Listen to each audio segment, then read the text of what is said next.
So you want to lose weight, but you don't want to count calories or macros. Well, you came to the right place. In this video, we're going to be going over my 6 proven tips, strategies, steps, whatever you want to call them, to start losing weight today without calorie counting or without macro counting.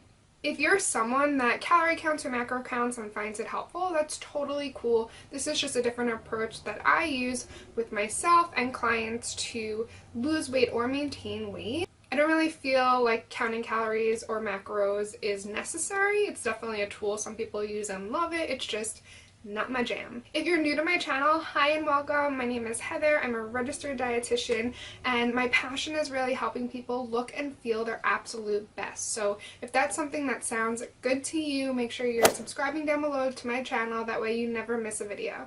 Before we get started, I have to encourage you to have a positive mindset because that's going to give you your best results. The things that we go over, you actually have to implement and make these changes, because you could be watching YouTube videos all day long, but if you're not actually making the changes that I'm going to tell you today, then of course you're not going to lose weight. So grab a pen, a piece of paper, take out your notes app on your phone, whatever you have to do to make this happen, write these steps down and actually implement them into your daily routine.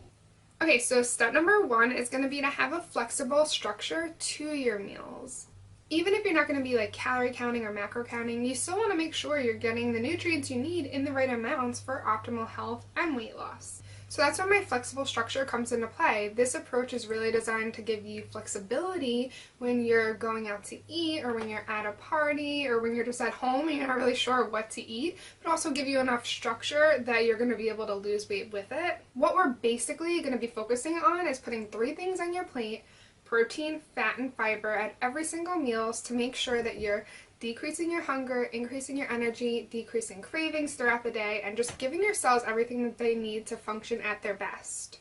So if we were to look at a plate, you want to make sure that half of it is filled with non-starchy vegetables. These are loaded with water volume, fiber volume, vitamins, minerals, antioxidants. They're going to keep you full, and you can eat a lot of them and still lose weight. So the next quarter of your plate, you want to be filled with a high quality protein source. Protein is really important for weight loss because not only is it going to keep you full, keep your energy levels stable, but when you lose weight, you're automatically going to lose a little protein or muscle mass, so you want to make sure you're preserving as much muscle as possible during your weight loss journey to keep your metabolism up and your muscles healthy. So the next and last quarter of your plate should be filled with high fiber carbohydrate foods. And if you would prefer a fruit at your meal, that's fine too. I would just, again, stick to the appropriate portion. Last but not least, you want fat at your meal. Please don't forget this. I know I don't have a specific area in the plate for your fat like I did with the other nutrients. That's because you have to really find your fat source. Sometimes it's the oil you use to cook your vegetables or your starch.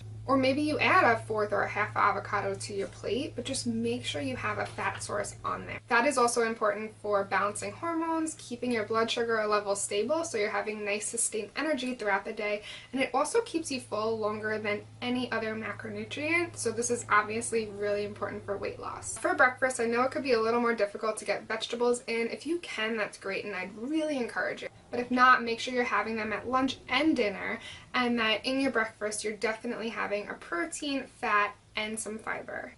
All of these foods are helping in their own unique way to decrease cravings, increase energy levels, have you feeling full and satisfied between meals, and have you just feeling your absolute best.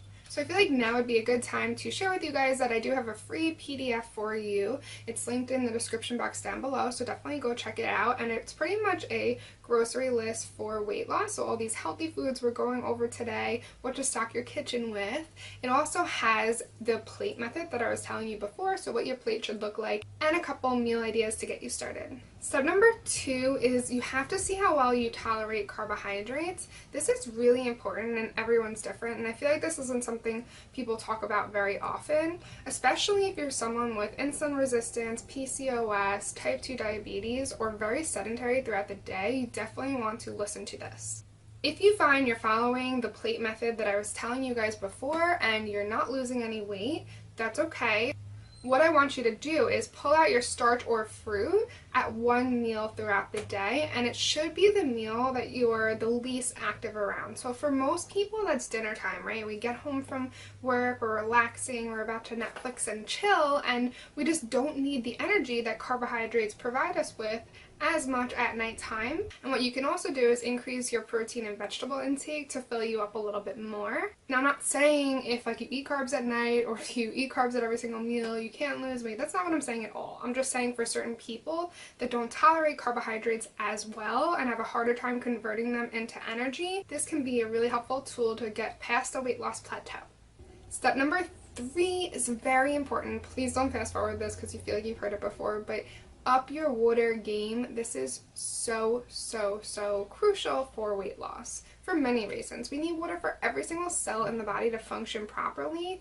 Also, a lot of the times if we're not drinking enough water and we're dehydrated, we're mistaking our thirst for hunger. So we're eating more because we're thinking we're hungry. However, you're just really dehydrated. So just make sure that you're drinking enough water throughout the day. This is also going to boost your energy levels and just make you feel really good.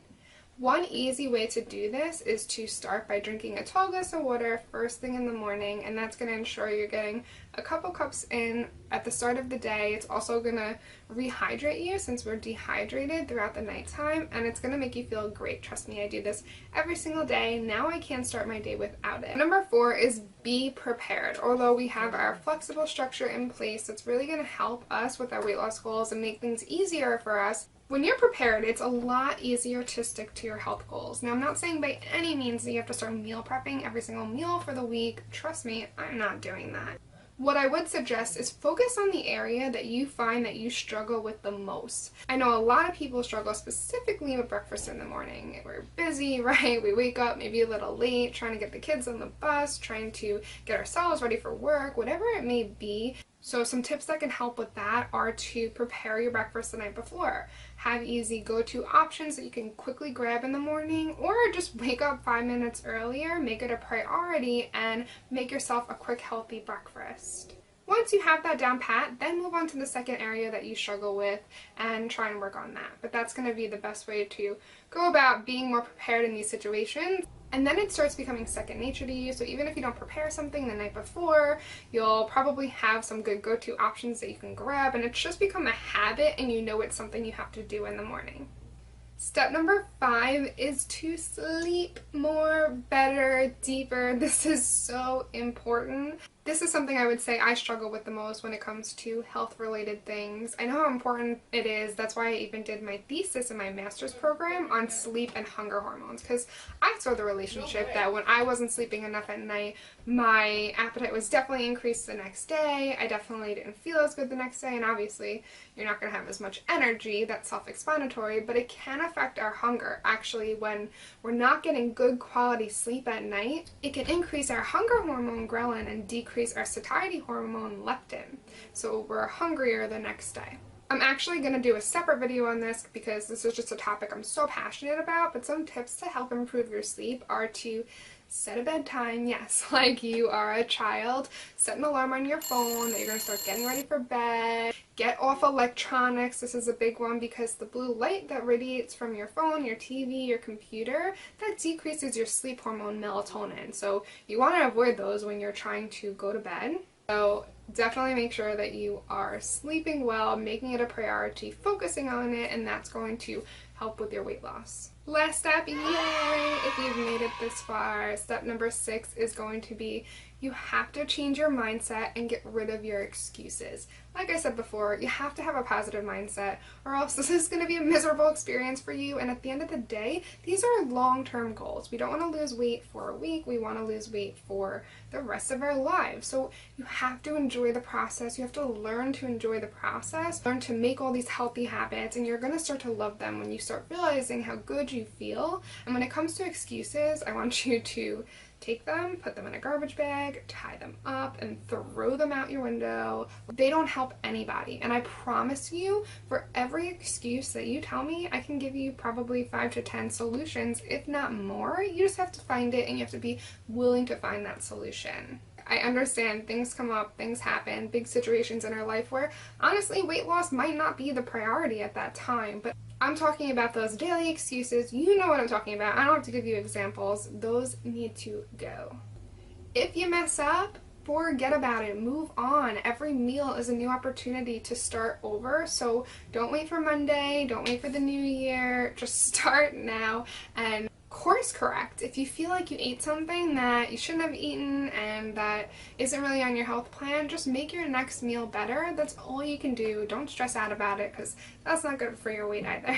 Please give this video a thumbs up if you thought it was helpful for you. Share it with a friend if you think it might be helpful for them. And make sure you subscribe to my channel if you haven't already. That way you don't miss any videos because I'm going to be making a lot more on this topic. Alright, I'll see you guys in my next video, and please let me know if you try these and they work well for you. Bye!